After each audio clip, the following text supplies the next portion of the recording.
मेरे तमाम दोस्तों को मेरी तरफ़ से सलाम।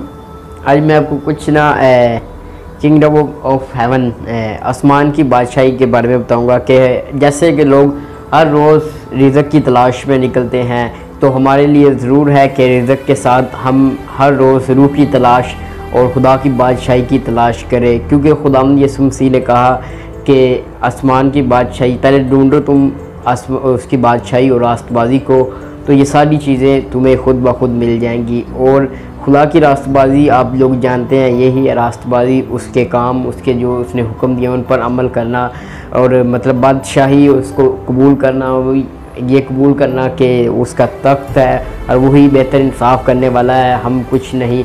हमें मतलब जो उसने हुक्म दिया उस पर अमल करना चाहिए, यही रास्तबाजी है। जैसे उसने मूसा के ज़रिए हमें हुक्म दिए, हमें डेली रूटीन में उन बातों पर अमल करना चाहिए, क्योंकि जब तक आप आसमान की बादशाही की खोज में नहीं जाएंगे, उसको नहीं ढूंढेंगे, तब तक आप कुछ भी नहीं कर पाएंगे। इसके लिए ज़रूर है कि आपको आइज़ैक न्यूटन जैसा बनना पड़ेगा।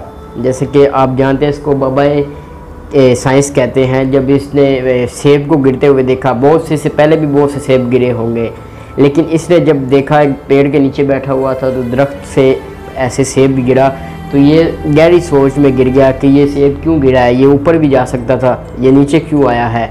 तो इस तरह वो मतलब दिन रात इसमें लगा रहता था। तो उसने ये तलाश किया कि ये सेब नीचे क्यों गिरा।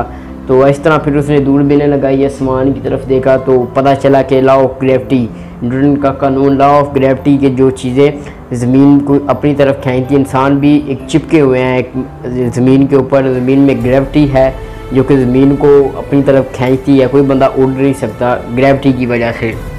तो इस वजह से कोई चीज़ गिरती है तो वो नीचे ज़मीन उसे अपनी तरफ खींचती है।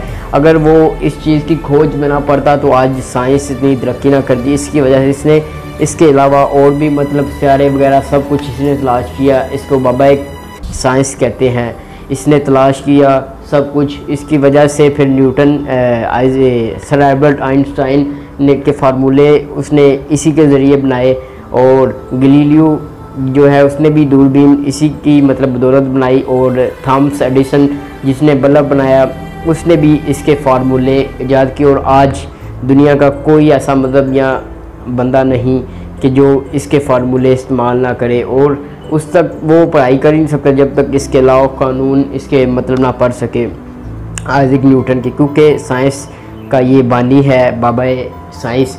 तो इसी तरह हमें भी चाहिए कि जिस तरह इसने मतलब जदोजहद की, दिन रात एक करके इसने ये चीज़ का पता लगाया, और इसी तरह हमें भी दिन रात करके आसमान की बादशाही की तलाश करनी होगी।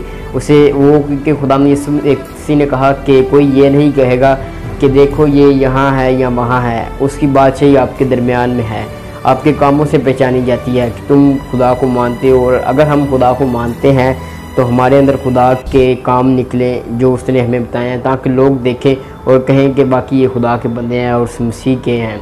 तो ज़ाहिर सी बात है, आसमान की बादशाही ढूंढने से मिलती है, ऐसे घर बैठे। जैसे रिज़्क़ की तलाश घर बैठे, मतलब रिज़्क़ उसने खुदा ने वादा किया है, लेकिन उसके लिए उसने मेहनत की है।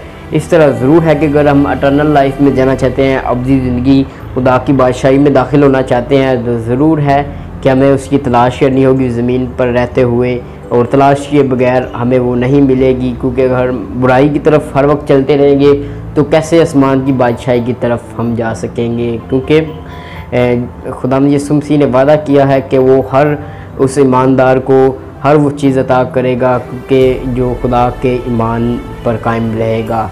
और खुदा को खुश ईमान से ही किया जा सकता है, उसके बगैर नहीं। ईमान जब आपका होगा तो आप हर चीज़ बुराई चीज़ से बचेंगे। तो यही आज के लिए, तो अपना ख्याल रखिएगा। खुदा हाफिज़।